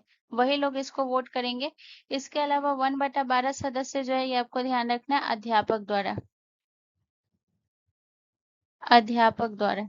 और ये भी अध्यापक की अगर मैं बात करूँ तो यहाँ पे आपको याद रखना है ये भी आपके सरकारी स्कूल के ही अध्यापक होने चाहिए, ठीक है। ये आपको याद रखना है। चलिए नेक्स्ट क्वेश्चन की तरफ। अगला क्वेश्चन हमारा क्वेश्चन नंबर 10 है गाइस। क्वेश्चन नंबर 10 हमसे कह रहा है कि सीसा और टीन की मिश्र धातु को कहते हैं। तो सीसा और टीन की मिश्र धातु को क्या कहते हैं? उप धातु कहते हैं, गन मेटल कहते हैं, सोल्डर कहते हैं या फिर स्टील कहते हैं। तो गाइस इसका जो करेक्ट आंसर हो जाएगा वो हो जाएगा ऑप्शन हमारा सी करेक्ट आंसर हो जाएगा। सीसा और टीन के मिश्र धातु को हम सोल्डर कहते हैं, ठीक है। अब यहाँ पे हम कुछ इंपॉर्टेंट पॉइंट पे बात करेंगे सोल्डर से रिलेटेड। सबसे पहला पॉइंट अगर हम बात करें तो ये आपको ध्यान रखना है, ये तो आपको पता ही है कि ये सीसा और टिन का मिश्र धातु है। उसके बाद आपको याद रखना है कि इसका जो है सोल्डर का जो गलनांक है गाइस ये कम होता है, गलनांक कम होता है, ठीक है। और इसका गलनांक कम होने के गाइस जो है इससे जो है आसानी से पिघलाया जा सकता है, ठीक है। ये भी याद रखिएगा, ठीक है। इसे आसानी से पिघलाया जा सकता है, पिघलाया जा सकता है, ठीक है। इसके अलावा आपको याद रखना है इसकी सबसे इम्पोर्टेंट पूछा जाता है कि सोल्डर का जो उपयोग होता है वो इसका उपयोग कहाँ कहाँ होता है ये आपको बताना है, ठीक है। तो ये उपयोग याद रखिएगा। तो इसका उपयोग होता है इलेक्ट्रॉनिक सर्किट में, ठीक है। इसका उपयोग कहाँ होता है इससे याद रखिएगा, इसका उपयोग होता है इलेक्ट्रॉनिक इलेक्ट्रॉनिक सर्किट में, ठीक है। इसके अलावा अगर मैं बात करूँ तो और इसका उपयोग कहाँ होता है गाइस? तो याद रखिएगा इसका उपयोग और होता है तारों को जोड़ने के लिए जो है किसका उपयोग किया जाता है यार? तो याद रखिएगा तारों को जोड़ने के लिए, तारों को तारों को जोड़ने के लिए किसका उपयोग करते हैं? सोल्डर का, जोड़ने के लिए, ठीक है। और तीसरा आपको क्या याद रखना है? तीसरा याद रखना है धातु को जोड़ने के लिए जो है, अगर किसी धातु को जोड़ना है गाइस, तो धातु को जोड़ने के लिए किसका उपयोग करते हैं? तो इस होल्डर का उपयोग करते हैं, ठीक है, धातु को जोड़ने के लिए। तो यहाँ पे होपफुली आप इसके बारे में समझ गए होंगे। अब यहाँ पे मैं आपको लिखाऊंगी गाइस कुछ इंपॉर्टेंट, जो कि आपको बताऊंगी कि कौन सा जो है मिश्र धातु जो है उसको क्या कहते हैं, यानी कि दो कौन कौन सा धातु मिलेगा जिससे कौन सा मिश्र धातु बनेगा। तो सबसे पहले अगर मैं बात करूं, तो ये आपको मैं बताऊंगी पीतल के बारे में, ठीक है, पीतल। तो पीतल के बारे में आपको क्या याद रखना है गाइस, ये किसका मिश्र धातु है? तो ये तांबा और जस्ता का मिश्र धातु है, ठीक है, तांबा और जस्ता का, ठीक है। और इसका उपयोग कहाँ होता है गाइस? तो याद रखिएगा, इसका उपयोग, पीतल का उपयोग की अगर मैं बात करूं, उपयोग, ठीक है। तो ये आपको याद रखना है, इसका उपयोग होता है बर्तन, पीतल का बर्तन आप लोग सुने होंगे, बर्तन बनाने में इसका उपयोग होता है पीतल का। इसके अलावा अगर मैं बात करूँ, तो जो संगीत वाद्य यंत्र होते हैं गाइस, संगीत वाद्य यंत्र, इसमें पीतल का उपयोग होता है, ठीक है, संगीत वाद्य यंत्र में, ठीक है। इसके अलावा अगर मैं बात करूँ, तो यहाँ पे आपको जो है एक और याद रखिएगा, पीतल हो गया, ठीक है। इसके अलावा आपको मैं बताऊंगी गाइस, ये कांसा, ब्रॉन्ज जिसे कहते हैं, ठीक है। तो ये किसका मिश्र धातु है गाइस? तो ये है आपके जो है, ये तांबा और टीन का मिश्र धातु है, ठीक है। ये किसका मिश्र धातु है? तांबा, तांबा और टीन के मिश्र धातु को क्या कहते हैं? तांबा और टीन के मिश्र धातु को कांसा कहते हैं, ठीक है। और इसका उपयोग किस में होता है, ये आपको याद रखना है। तो इसका उपयोग होता है मूर्ति बनाने में, मूर्तियों में किसका उपयोग होता है गाइस? मूर्तियों, मूर्तियों में इसका उपयोग होता है। इसके अलावा सिक्के में इसका उपयोग होता है, और इसके अलावा आपको याद रखना है घंटिया में, ठीक है। तो ये हो गया। और एक और लिख लीजिएगा, जो कि बहुत बार पूछा गया है, एक पूछा जाता है आपका स्टेनलेस स्टील, एक पूछा जाता है, तीसरा आपको कौन सा याद रखना है?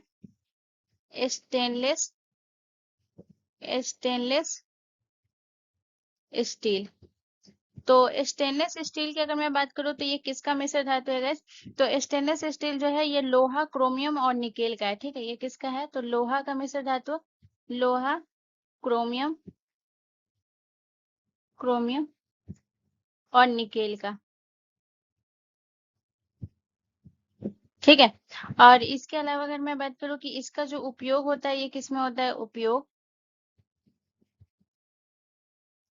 तो स्टेनलेस स्टील का उपयोग होता है गाइस किसमें? ये होता है जो सर्जिकल उपकरण होता है ना, सर्जिकल उपकरण में इसका उपयोग होता है, ठीक है। इसका उपयोग किसमें होता है? सर्जिकल उपकरण में,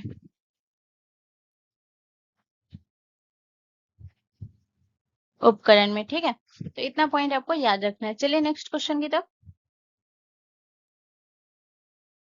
अगला क्वेश्चन हमारा क्वेश्चन नंबर 11 है गाइस। क्वेश्चन नंबर 11 कह रहा है कि चंदेरी का युद्ध किस वर्ष हुआ था? तो चंदेरी का युद्ध 1528 में हुआ था, 1540 में हुआ था, 1565 में हुआ था, या फिर 1576 में हुआ था। तो गाइस इसका जो करेक्ट आंसर है वो है ऑप्शन ए, हमारा करेक्ट आंसर हो जाएगा। चंदेरी का युद्ध 1528 में हुआ था। अब यहाँ पे मैं आपको चंदेरी के युद्ध के बारे में बताऊंगी। चंदेरी के युद्ध के बारे में अगर मैं बात करूँ, तो जो मुगल वंश का संस्थापक था कौन? बाबर। बाबर और किसके बीच हुआ था गाइस? बाबर और जो है आपको ध्यान रखना है, बाबर वर्सेस मेदिनी राय के बीच हुआ था, मेदिनी राय के बीच, ठीक है। और यहाँ पे आपको याद रखना है कि जो चंदेरी है, ये वर्तमान में कहाँ है गाइस? तो ये आपको ध्यान रखना है, चंदेरी वर्तमान में मध्य प्रदेश में, मध्य प्रदेश में, ठीक है। अब आ जाते हैं गाइस, तो अगर मैं बात करूं यहाँ पे 1540, 1540 में कौन सा युद्ध हुआ था? 1540 में हुआ था कन्नौज का युद्ध, कन्नौज का युद्ध। और ये कन्नौज का युद्ध जो है, ये किसके बीच हुआ था गाइस? तो याद रखिएगा, ये कन्नौज का युद्ध हुआ था शेरशाह और हुमायूं के बीच, शेरशाह, हुमायूं के बीच, हुमायूं के बीच, ठीक है। यहाँ पे मैं आपको एक चीज बताना भूल गई गाइस, अगर आपसे पूछा जाए कि इसमें जीत किसकी हुई थी इस युद्ध में, तो इस युद्ध में जीत हुई थी बाबर की, ठीक है। और अगर से इस कन्नौज के युद्ध में अगर आपसे पूछा जाए, तो कन्नौज के युद्ध में जो है शेरशाह की जीत हुई थी, ठीक है। और 1540 में ये युद्ध हुआ था। उसके अलावा 1565 की अगर हम बात करेंगे, तो ये आपको ध्यान रखना है, 1565 में कौन सा युद्ध हुआ था? तालीकोटा का युद्ध, ठीक है ना, तालीकोटा का युद्ध, जो कि मैं आपको आगे बताई भी थी कि तालीकोटा का युद्ध हुआ था तो किसका जो है किस वंश का शासन समाप्त हो गया था गाइस, तुलु वंश का। ठीक है, तालीकोटा युद्ध।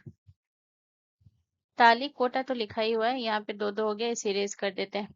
तालीकोटा का युद्ध, तो ये कब हुआ था गाइस, तो ये आपको ध्यान रखना है, तालीकोटा का युद्ध हुआ था 1565 में। अब आ जाते हैं गाइस 1576। 1576 में किसका युद्ध हुआ था गाइस, हल्दी घाटी का युद्ध। हल्दी हल्दी घाटी का युद्ध हुआ था। ठीक है, और ये युद्ध जो हुआ था ये किसके बीच हुआ था गाइस, तो ये हुआ था बाबर और महाराणा प्रताप के बीच। ठीक है, बाबर सॉरी अकबर, अकबर और किसके बीच हुआ था गाइस, महाराणा प्रताप, महाराणा प्रताप। और इसमें जीत किसकी हुई थी गाइस, तो याद रखिएगा जीत हुआ था अकबर का, जीत अकबर की हुई। ठीक है, तो यहाँ पे आपको मैं सारे युद्ध के बारे में लिखा दी हूँ, ये आपको याद रखना है। ठीक है, चलिए अब हम नेक्स्ट क्वेश्चन की तरफ चलते हैं। अगला क्वेश्चन हमारा क्वेश्चन नंबर 12 है गाइस। क्वेश्चन नंबर 12 कह रहा है कि दक्षिण भारत की सबसे बड़ी नदी कौन सी है। तो दक्षिण भारत की सबसे बड़ी नदी आपसे पूछ रहा है, तो गोदावरी नदी है, कावेरी नदी है, कृष्णा नदी है, या फिर इनमें से कोई नहीं।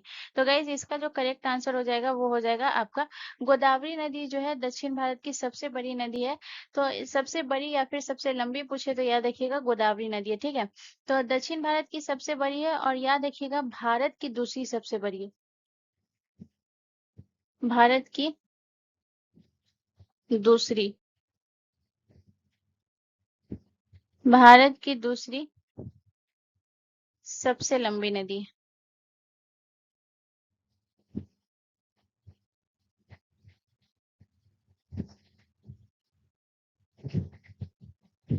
ठीक है, अब बात करते हैं गैस गोदावरी नदी का उद्गम। तो ये आपको ध्यान रखना है कि गोदावरी नदी का उद्गम कहाँ से होता है गैस, से आपको ध्यान रखना है त्रियंबक पहाड़ी से। त्रियंबक त्रियंबक पहाड़ी, जो कि आपका कहाँ है गैस, तो याद रखिएगा त्रियंबक पहाड़ी नासिक जिला। ठीक है, नासिक, नासिक में। ठीक है, नासिक आपका कहाँ पड़ता है गैस, तो नासिक आपका पड़ता है महाराष्ट्र में। ठीक है, नासिक आपका कहाँ पड़ता है, लिख लीजिएगा महाराष्ट्र। ठीक है, तो कभी कभी पूछ भी देता है कि निम्नलिखित में से किस नदी का उद्गम महाराष्ट्र से होता है। ठीक है ना, तो कंफ्यूज नहीं होगा, इस तरह से के भी प्रश्न रहते हैं। ठीक है, इसके अलावा यहाँ पे अगर मैं बात करूँ तो आपको याद रखना है कि ये सबसे लंबी नदी है, तो इसकी लंबाई तो आपको याद रखना ही पड़ेगा। तो गोदावरी नदी की लंबाई कितना है गैस, तो याद रखिएगा 1400 जो है आपका 65 किलोमीटर, 1465 किलोमीटर जो है ये गोदावरी नदी की लंबाई है। ठीक है, इसके अलावा अगर मैं बात करूँ तो यहाँ पे कुछ गोदावरी नदी की सहायक नदियों के बारे में बात कर लेते हैं। सहायक नदी, तो सहायक नदियां, तो गोदावरी नदी की सहायक नदियां कौन कौन सी है, तो यहाँ पे मैं आपको ये भी बताऊंगी कि कौन सी नदी है जो बाईं ओर से मिलती है और कौन सी नदी है दाईं ओर से। तो पहले मैं आपको लिखा देती हूँ कि जो गोदावरी नदी के बाईं ओर से जो नदी मिलती है आकर के वो कौन कौन सी नदी है। ठीक है, तो यहाँ पे आपका जो है याद रखिएगा वेन गंगा, वेन गंगा ये जो है बाईं ओर से मिलती है। इसके अलावा अगर मैं बात करूँ पेन गंगा, पेन गंगा भी बाईं ओर से मिलती है। इसके अलावा आपको याद रखना है प्राणहिता नदी जो है ये भी बाईं ओर से मिलती है। और इसके अलावा अगर मैं बात करूँ तो याद रखिएगा इंद्रावती, इंद्रावती ये बाईं ओर से मिलती। ठीक है, इसके अलावा अगर मैं बात करूँ इसके दाईं ओर से कौन कौन सी नदी मिलती है, कौन कौन सी सहायक नदियां है जो गोदावरी नदी के दाईं ओर से मिलती है, तो इसमें आपको याद रखना है मंजीरा नदी, इसी नदी के बारे में पूछा जाता है बस, एक नाम याद रखिएगा यही पूछा जाता है। ठीक है, मंजीरा नदी। इसके अलावा अगर मैं बात करूँ तो और कौन सा है इससे याद रखिएगा किन्नर सानी नदी। ठीक है, इसके बारे में उतना पूछा नहीं जाता है, प्रश्न आपसे अक्सर यही पूछा गया है गाइस कि कौन सी नदी जो है जो दाईं ओर से मिलती है। तो यहाँ पे सारी नदी आपकी बाईं ओर की ऑप्शन में रहता है और एक मंजीरा नदी रहता है जिसमें से बताना रहता है कि कौन सा दाईं ओर से मिलता है। ठीक है ना, तो ये आपको पता होना चाहिए। मैं अभी भी बोल रही हूँ कि दाईं ओर से सिर्फ आप मंजीरा नदी का नाम याद रखेंगे तो तो भी आपका चलेगा, लेकिन बाईं ओर से आपकी जो मैं नदी लिखाई हूँ ये आपको पता होना चाहिए, सारे बहुत इंपॉर्टेंट है, ठीक है। बाईं ओर से एक और नदी इंद्रावती के बाद लिख लीजिएगा, एक और नदी है वर्धा नदी, ठीक है। वर्धा नदी भी ये बाईं ओर से मिलती है, ठीक है। तो ये हो गया आपके जो है किसके बारे में मैं आपको बता दी हूँ पूरा, ये आपके गोदावरी नदी के बारे में, ठीक है। और यहाँ पे अगर मैं आपको एक चीज बताऊं, तो जो कृष्णा नदी है गाइस, याद रखिएगा, ये दक्षिण भारत की दूसरे सबसे लंबी नदी है, ठीक है ना, कृष्णा नदी। तो इसके बारे में लिख ही लीजिए, ठीक है। मैं रेड कलर ले लेती हूँ।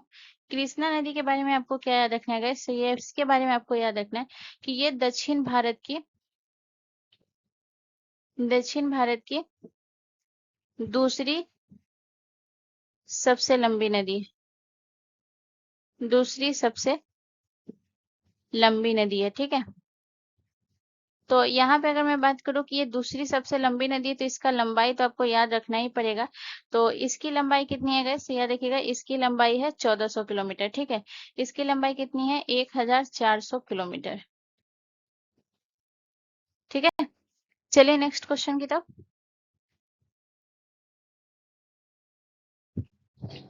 अगला क्वेश्चन हमारा क्वेश्चन नंबर 13 है गाइस। क्वेश्चन नंबर 13 कह रहा है कि निम्नलिखित में से कौन सा अलैंगिक प्रजनन का एक प्रकार है। तो यहाँ पे आपको बोला कि कौन सा है जो कि एक अलैंगिक है, यानी कि एसेक्सुअल है। तो द्विलिंगी प्रजनन, उभयलिंगी जीव, आंशिक निषेचन या फिर द्विखंडन। तो गाइस इसका जो करेक्ट आंसर हो जाएगा वो हो जाएगा ऑप्शन डी, हमारा करेक्ट आंसर हो जाएगा द्विखंडन। द्विखंडन का मतलब क्या होता है गाइस, ये भी मैं आपको समझा देती हूँ। तो द्विखंडन मतलब होता है, यानी कि एक कोशिका जो होता है दो समान विभागों में जो है सॉरी दो समान भागों में विभाजित होती है, उसे ही हम दो द्विखंडन कहते हैं। यानी कि आपको यहाँ पे लिख लेना है, यहाँ पे आपको क्या लिखना है, एक कोशिका दो समान भागों में, ठीक है ना, दो समान भागों में विभाजित, ठीक है, दो समान भागों में विभाजित होती है, उसे हम क्या कहते हैं गाइस, उसे हम कहते हैं द्विखंडन। और ये किसका है, अलैंगिक जनन का एक प्रकार है, ठीक है। अब यहाँ पे अगर मैं बात करूँ तो यहाँ पे ये जो है आपका ये तीन कौन सा है, ये तीन आपका हो गया जैसे द्विलिंगी प्रजनन हो गया, ठीक है। इसके अलावा अगर मैं बात करूँ आपका उभयलिंगी हो गया, इसके अलावा अगर मैं बात करूँ तो आपका आंतरिक निषेचन हो गया। ये तीन आपका किस श्रेणी में आता है, ये तीन आपका आता है लैंगिक प्रजनन, जिसे हम कहते हैं सेक्सुअल रिप्रोडक्शन, लैंगिक लैंगिक प्रजनन, जिसे हम क्या कहते हैं, इसे लिख लीजिएगा, जिसे हम कहते हैं सेक्सुअल रिप्रोडक्शन, रिप्रोडक्शन, ठीक है। तो समझ गए होंगे।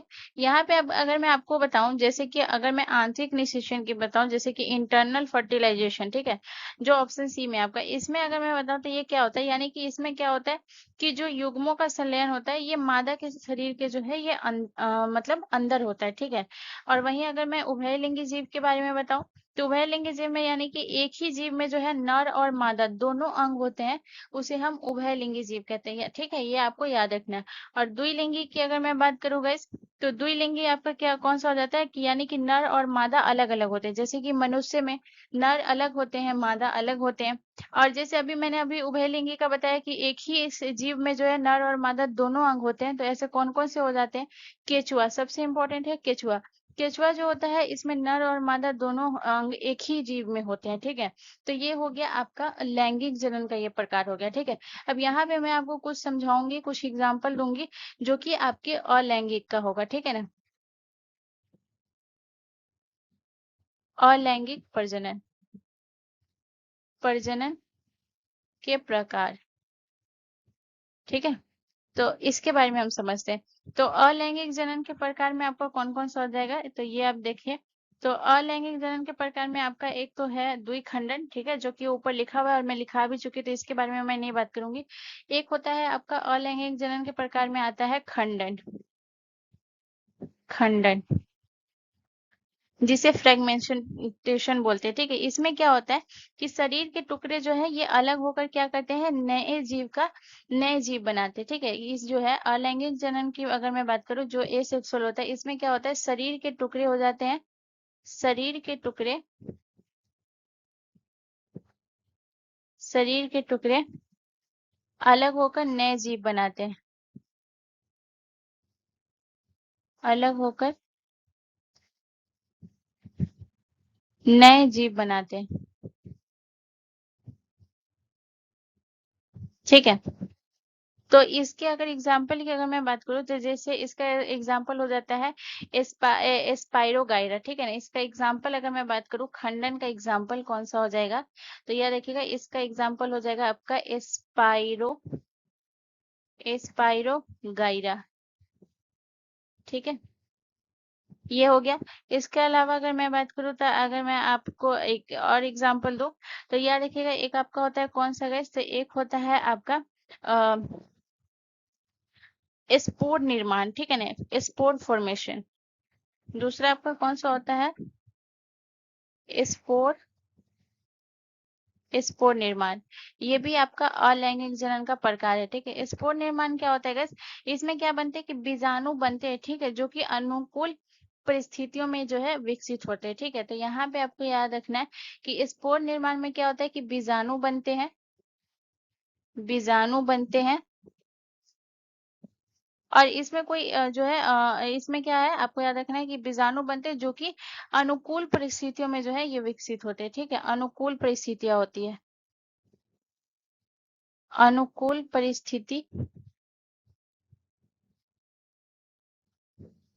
परिस्थितियों में विकसित होते हैं। ठीक है, ठीक है। तो यहाँ पे आपको क्या याद रखना है, यहाँ पे अगर आपको एग्जाम्पल अगर पूछे तो जैसे कि एग्जाम्पल में आपको याद रखना है फर्न, फर्न हो गया या फफूंद हो गया, ये सब क्या होता है इसमें बीजाणु बनते हैं, लेकिन ये सब की जो परिस्थितियां होती है वो अनुकूल होती है। ठीक है, और उसी में ये लोग विकसित करते हैं। ठीक है, तो ये भी आपके एसेक्सुअल में आ जाता है। चलिए नेक्स्ट क्वेश्चन की तरफ। अगला क्वेश्चन हमारा क्वेश्चन नंबर 14 है गाइस। क्वेश्चन नंबर 14 कह रहा है कि निम्नलिखित में से कुल कितने वेदांग है। तो गाइस इसका जो करेक्ट आंसर हो जाएगा वो हो जाएगा ऑप्शन हमारा बी करेक्ट आंसर हो जाएगा। कुल कितने वेदांग है, कुल 6 वेदांग है। और 6 वेदांग कौन कौन से है ये भी हम देखेंगे। तो सबसे पहले हम यहाँ पे बात करते हैं वेदांग के बारे में। तो वेदांग के बारे में मैं आपको बता देती हूँ कि यहाँ पे जो है वेदांग की रचना इसलिए की गई है कि वेदों को जो है सही तरीके से समझने के लिए जो है किसकी रचना की गई है, वेदांग की रचना की गई। ठीक है, और इसमें जो है टोटल कितने वेदांग है गाइस, 6 वेदांग है। और वो 6 वेदांग कौन कौन से है और उनके ये क्या है वो भी मैं आपको बताऊंगी। ठीक है, तो जैसे कि पहला अगर मैं बात करूँ तो पहला आपका हो गया कलर, अलग ले लेते हैं। ठीक है, 6 वेदांग है तो पहला आपको याद रखना है शिक्षा। ठीक है, दूसरा आपको याद रखना है कल्प। तीसरा आपको याद रखना है व्याकरण, व्याकरण। ठीक है, चौथा आपको याद रखना है कौन सा हो गया आपका निरुक्त, निरुक्त। पांचवा आपका कौन सा हो गया गाइस, पांचवा हो गया आपका छंद। और छठा आपका कौन सा हो गया गाइस, छठा हो गया आपका ज्योतिष। ठीक है, ये 6 वेदांग। अब यहाँ पे अगर मैं बात करूँ शिक्षा का, तो शिक्षा का जो है ये इसे क्या कहा गया, वेद की नाक, वेद की नाक। शिक्षा को वेद की नाक। कल्प की अगर मैं बात करूँ तो वेद के हाथ। व्याकरण की अगर मैं बात करूँ तो जो है वेद का मुख, वेद का मुख। निरुक्त की अगर मैं बात करूँ तो निरुक्त हो गया गाइस आपका वेद के कान।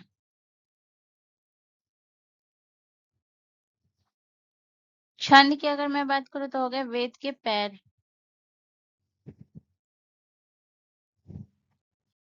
और ज्योतिष की अगर मैं बात करूँ तो हो गया वेद के नेत्र।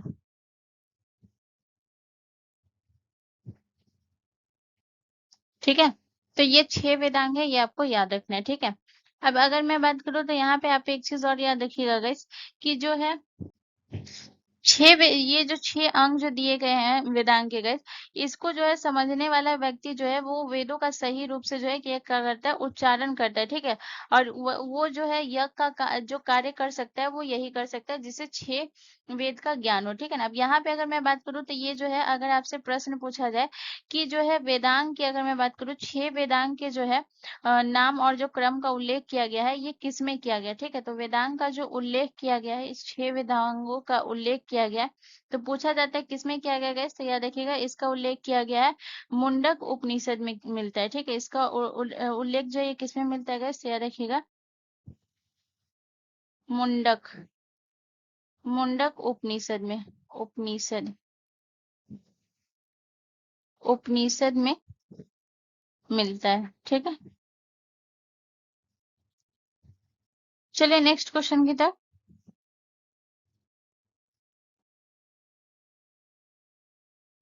अगला क्वेश्चन हमारा क्वेश्चन नंबर 15 है गाइस। क्वेश्चन नंबर 15 हमसे कह रहा है कि मानव शरीर में पसलियों के कितने जोड़े होते हैं। तो आपके ऑप्शन है 10 जोड़े, 11 जोड़े, 12 जोड़े या फिर 13 जोड़े। तो गाइज इसका जो करेक्ट आंसर हो जाएगा वो हो जाएगा ऑप्शन सी हमारा करेक्ट आंसर हो जाएगा। मानव शरीर में टोटल 12 जोड़े होते हैं पसलियों के। अगर 12 की अगर मैं बात करूँ, ये जोड़े में पूछ रहा है, तो ऐसे आपका टोटल कितना हो गया, 24 पसलियां होती हैं। जोड़े में अगर आपसे ना पूछे तो इसका कितना हो जाएगा गाइस, तो 24 पसलियां होती है, ठीक है। ठीक है। अब यहाँ पे अगर मैं बात करूँ तो ये जो पसलियां होती हैं, ये पसलियां ये पसलियां ये क्या होती है, रीढ़ की हड्डी से जुड़ी होती है, ठीक है ना। रीढ़ की हड्डी से जुड़ी होती है,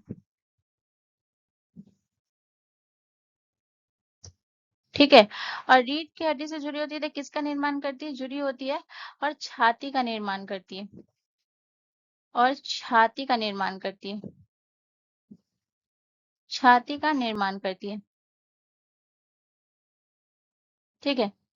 यानी जो अगर मैं आपको बताऊं तो ये आपका जो हो गया, ये आपका हो गया रीढ़ की हड्डी, ठीक है। रीढ़ की हड्डी हो गया, ठीक है। और इसी से आपका क्या जुड़ा हुआ है, ये मान लेते हैं रीढ़ की हड्डी हो गई। और इसी से जो है ये पसली आपकी जुड़ी होती है, ठीक है। तो ये किसका निर्माण कर जाती है गाइस, तो ये निर्माण कर जाती है आपके छाती का निर्माण कर जाती है, ठीक है। इस तरीके से ये जुड़ी होती है, ठीक है ना। जिस तरीके से आप पिक्चर में भी देख सकते हैं, तो ये किसका निर्माण करती है, छाती का निर्माण करती है, ठीक है ना। तो यहाँ पे जो है इतना आपको समझना है। इसके अलावा अगर मैं आपको बताऊं तो यहाँ पे आपको याद रखना है कि ये जो आप देख रहे हैं ये हड्डी जो होती है ये लचीली होती है, ठीक है ना। ये भी याद रखिएगा, ये कैसी होती है, लचीली होती है, लचीली होती है, ठीक है। चलिए नेक्स्ट क्वेश्चन की तरफ। अगला क्वेश्चन हमारा क्वेश्चन नंबर 16 है गाइस। क्वेश्चन नंबर 16 हमसे कह रहा है कि निम्नलिखित में से किसे भारत का नेपोलियन कहा जाता है। तो भारत का नेपोलियन किसे कहा जाता है, तो आपके ऑप्शन है चंद्रगुप्त विक्रमादित्य को, समुद्रगुप्त को, कुमारगुप्त प्रथम को या फिर चंद्रगुप्त प्रथम को। तो गाइस इसका जो करेक्ट आंसर हो जाएगा वो हो जाएगा ऑप्शन बी हमारा करेक्ट आंसर हो जाएगा, समुद्रगुप्त। समुद्रगुप्त के बारे में अगर मैं बात करूँ तो यहाँ पे याद रखिएगा गुप्त से ये स्पष्ट होता है कि ये किस वंश के थे। तो याद रखिएगा ये जो थे आपके गुप्त वंश के थे, ठीक है, गुप्त वंश के थे। इसके अलावा अगर समुद्रगुप्त की अगर मैं बात करूं तो सबसे इंपॉर्टेंट याद रखना है शासनकाल, शासनकाल, ठीक है।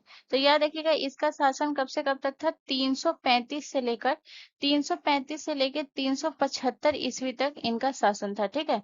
इसके अलावा याद रखिएगा गुप्त वंश के जो ये शासक थे समुद्रगुप्त, इनके समय जो है राजधानी कहाँ थी, तो इनके समय जो राजधानी थी वो थी पाटलिपुत्र, जो कि वर्तमान में पटना हो गया, ठीक है। पाटलिपुत्र, पाटलिपुत्र, ठीक है, वर्तमान में आपका पटना हो गया। इसके अलावा अगर मैं बात करूँ तो याद रखिएगा इन्हें कहा जाता था कवियों का राजा भी इन्हें कहा जाता था, ठीक है। कवियों का राजा भी कहा जाता था, राजा भी कहा जाता था, ठीक है।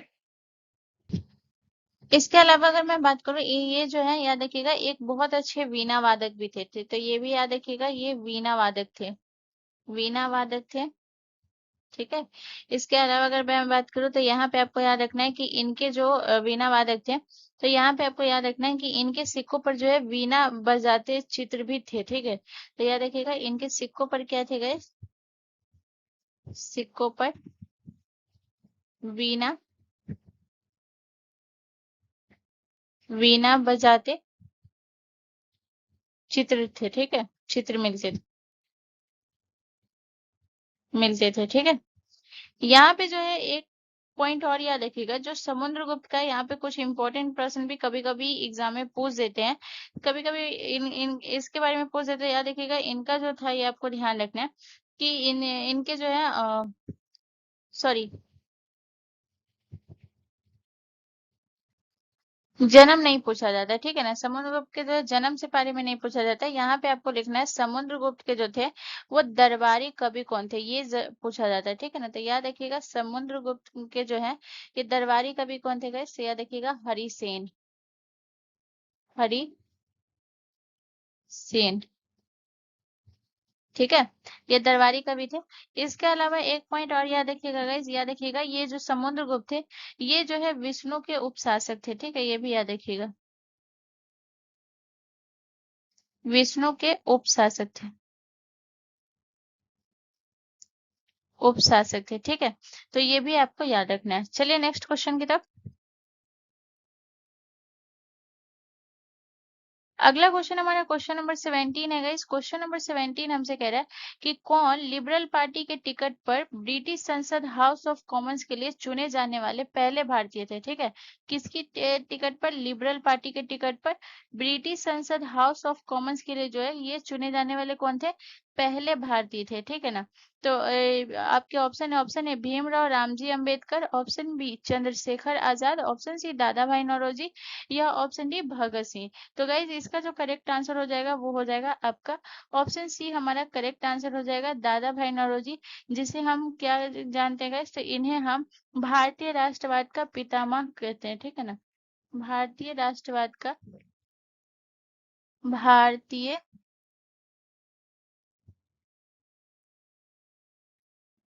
भारतीय राष्ट्रवाद का पितामह।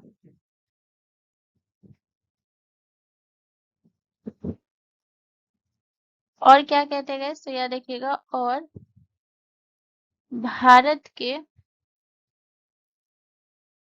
ग्रैंड, ठीक है ना, भारत के ग्रैंड ओल्ड मैन के नाम से जाना जाता है, ओल्ड मैन, ओल्ड मैन के नाम से जाने जाते हैं।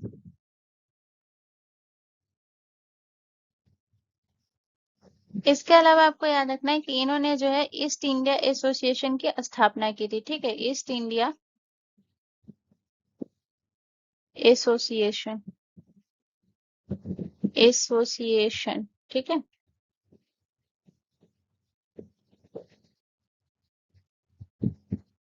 स्थापना कब की थी गाइस, तो ये भी याद रखिएगा 1867 में, 1867 में की। ठीक है, तो याद रखिएगा, और इनकी जो है सबसे ज्यादा दादा भाई नौरोजी की एक प्रसिद्ध पुस्तक है, प्रसिद्ध पुस्तक जो कि बहुत बार एग्जाम में पूछा भी जाता है, प्रसिद्ध पुस्तक। तो दादा भाई नौरोजी की सबसे प्रसिद्ध पुस्तक कौन सी है, poverty and un British rule in India. ठीक है ना, poverty, poverty and un British, un British, un British rule in India, rule in India. ठीक है, तो इतना पॉइंट आपको दादा भाई नौरोजी से याद रखना है। ठीक है, चलिए अब हम नेक्स्ट क्वेश्चन की तरफ चलते हैं। क्वेश्चन हमारा क्वेश्चन नंबर 18 है गाइस। क्वेश्चन नंबर 18 हमसे कह रहा है कि प्लाज्मा झिल्ली निम्नलिखित में से किससे बनी होती है, तो प्लाज्मा झिल्ली आरएनए और डीएनए से बनी होती है, लिपिड द्विस्तरीय और लिपिड और प्रोटीन से बनी होती है, ऑप्शन सी आपसे कह रहा है कार्बोहाइड्रेट लिपिड और प्रोटीन से बनी होती है, या ऑप्शन डी न्यूक्लिक एसिड और लिपिड से बनी होती है। तो गाइस इसका जो करेक्ट आंसर हो जाएगा वो हो जाएगा ऑप्शन सी, हमारा करेक्ट आंसर हो जाएगा प्लाज्मा झिल्ली जो है ये कार्बोहाइड्रेट, लिपिड और प्रोटीन से बनी होती है। सबसे इम्पोर्टेंट यहाँ पे मैं कुछ आपको बताऊंगी कि प्लाज्मा झिल्ली जो होती है, अगर आपसे प्रश्न पूछा जाए कि प्लाज्मा झिल्ली जो है ये किस प्रकार की झिल्ली है, तो याद रखिएगा ये है आपका अर्ध परागमय झिल्ली है, ठीक है ना। ये कैसी झिल्ली है गाइस, तो याद रखिएगा अर्ध परागमय।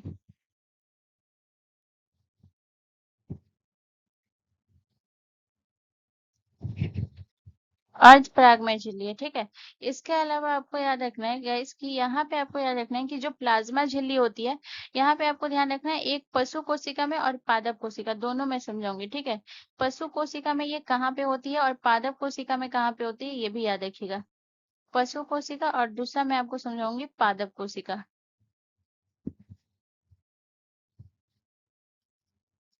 तो सबसे पहले हम पशु कोशिका की बात करते हैं।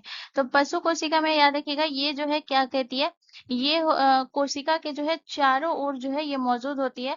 और याद रखिएगा ये क्या करती है, ये बाहरी सुरक्षा प्रदान करती है, ठीक है। पशु कोशिका में क्या कहती है करती है guys? तो याद रखिएगा ये बाहरी सुरक्षा प्रदान करती है। बाहरी सुरक्षा, बाहरी सुरक्षा प्रदान करती है, ठीक है। और पादप कोशिका में आपको याद रखना है कि ये जो है पादप कोशिका में क्या होता है, तो याद रखिएगा ये कोशिका भित्ति के जो है अंदर स्थित होती है, ठीक है। तो ये भी याद रखिएगा पादप कोशिका में ये कहाँ होती है गाइस, कोशिका भित्ति के अंदर होती है। कोशिका भित्ति के अंदर होती है, ठीक है। तो ये आपको याद रखना है, ठीक है। और याद रखिएगा ये जो है एक होता है प्लाज्मा झिल्ली में एक कौन सा होता है, कोलेस्ट्रॉल होता है, ठीक है। एक क्या होता है, एक और याद रखिएगा, एक होता है कोलेस्ट्रॉल। कोलेस्ट्रॉल, कोलेस्ट्रॉल, कोलेस्ट्रॉल की अगर मैं बात करूँ, ये क्या होता है, ये जो है झिल्ली को लचीला बनाए रखने में मदद करता है, ठीक है। ये क्या करता है, जो प्लाज्मा झिल्ली होती है इसको लचीला बनाए रखने में मदद करता है। लचीला बनाए रखने में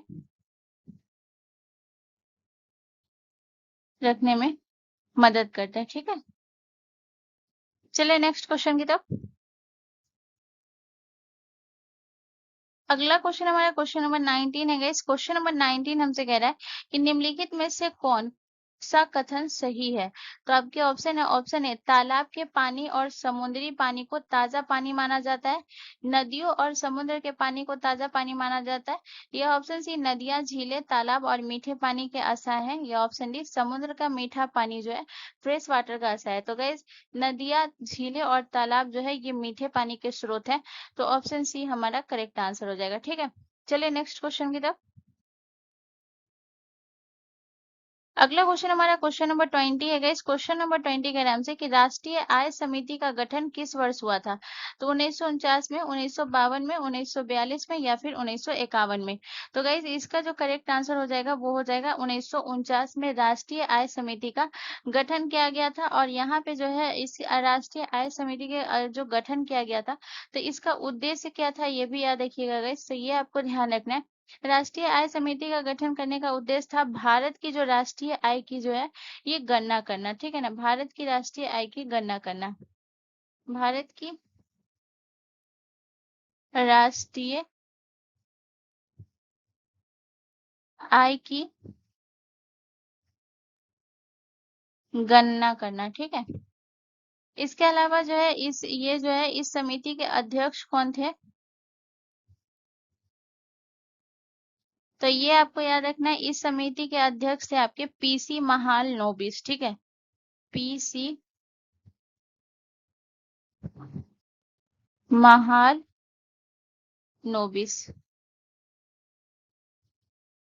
तो गाइज आज का जो आपका सेशन है ये यहीं कंप्लीट होता है। यहाँ से रिलेटेड कोई भी कंफ्यूजन, कोई भी दिक्कत है तो आप मुझसे कमेंट करके पूछ सकते हैं, मैं उसका जरूर रिप्लाई करूंगी। एंड प्लीज गाइज ये वीडियो आपके लिए थोड़ा सा भी इंफॉर्मेटिव था तो प्लीज प्लीज चैनल को जरूर सब्सक्राइब कर लीजिए एंड बेल आइकन पर जरूर क्लिक कर लीजिए। मिलते हैं नेक्स्ट वीडियो में, धन्यवाद।